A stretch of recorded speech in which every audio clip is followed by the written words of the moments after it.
இங்கிலாந்தில் மதிப்பு கூட்டு வரி உயர்த்தப்படாது. அரசியல் கட்சிகள் போட்டி போட்டு பிரச்சாரம். இங்கிலாந்தில் தாங்கள் ஆட்சிக்கு வந்தால் மதிப்பு கூட்டு வரி உயர்த்தப்படாது என அரசியல் கட்சிகள் போட்டி போட்டு பிரச்சாரம் செய்து வருகின்றன. பிரிட்டன் பொதுத் தேர்தல் ஜூலை 4ஆம் தேதி நடைபெறுகிறது. இதில் கன்சர்வேட்டிவ் கட்சிக்கும் தொழிலாளர் கட்சிக்கும் இடையே போட்டி தீவிர கட்டத்தை எட்டியுள்ளது. இந்த போட்டியில் லிபரல் டெமோக்ராட்டிக் கட்சியும் இணைந்துள்ளது. போட்டி கடுமையாக இருக்கும் நிலையில் தாங்கள் மட்டும் ஆட்சிக்கு வந்தால் இங்கிலாந்தில் மதிப்பு கூட்டு வரியை உயர்த்த மாட்டோம் என அனைத்து கட்சிகளும் போட்டி போட்டுக்கொண்டு வாக்குறுதியை அள்ளி வீசுகின்றன. தொழிற்சங்கத்துக்கு நன்றி தெரிவித்து லேபர் கட்சி வேட்பாளர் டயானா அபேட். தனக்கு ஆதரவு அளித்துள்ள தொழிற்சங்கத்துக்கு லேபர் கட்சி வேட்பாளர் டயானா அபேட் நன்றி தெரிவித்துள்ளார். பிரிட்டன் பொதுத் தேர்தலில் லேபர் கட்சி சார்பில் டயானா அபேட் மீண்டும் போட்டியிடுகிறார்.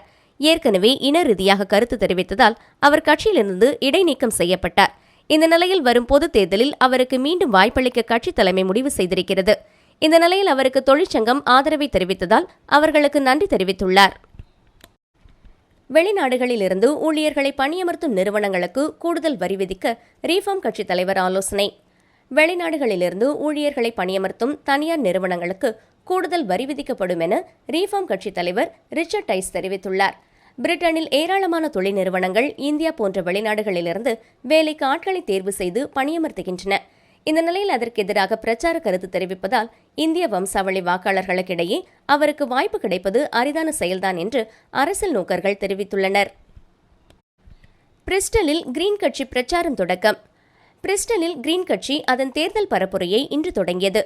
அப்போது பேசிய அந்த கட்சியின் மூத்த தலைவரும் முன்னாள் பெண் எம்பியுமான கரோலின் லூகாஸ், கன்சர்வேட்டிவ் கட்சி ஆட்சியிலிருந்து அகற்றப்படும் என்று சூளுரைத்தார். அதேபோல தங்களது கிரீன் கட்சிக்கு பொதுமக்கள் பெருந்திரளாக ஆதரவு அளித்தால்தான் லேபர் கட்சியை நாடாளுமன்றத்திலிருந்து ஓரம் கட்ட முடியும் என்றவர் பேசினார். வேல்ஸில் பிரிட்டன் எதிர்க்கட்சித் தலைவர் தீவிர பிரச்சாரம். வேல்ஸில் பிரிட்டன் எதிர்க்கட்சித் தலைவர் ஸ்டார்மர் தீவிர பிரச்சாரத்தை இன்றைக்கு மேற்கொண்டார்.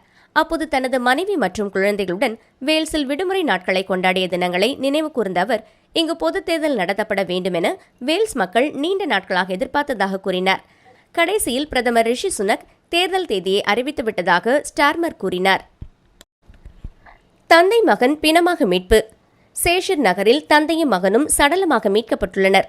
கிளென்கோய் பகுதியில் அண்மையில் தந்தையும் மகனும் மாயமாகினர். அவர்களை போலீசார் தேடி வந்த நிலையில் இருவரது சடலங்களும் மீட்கப்பட்டுள்ளன.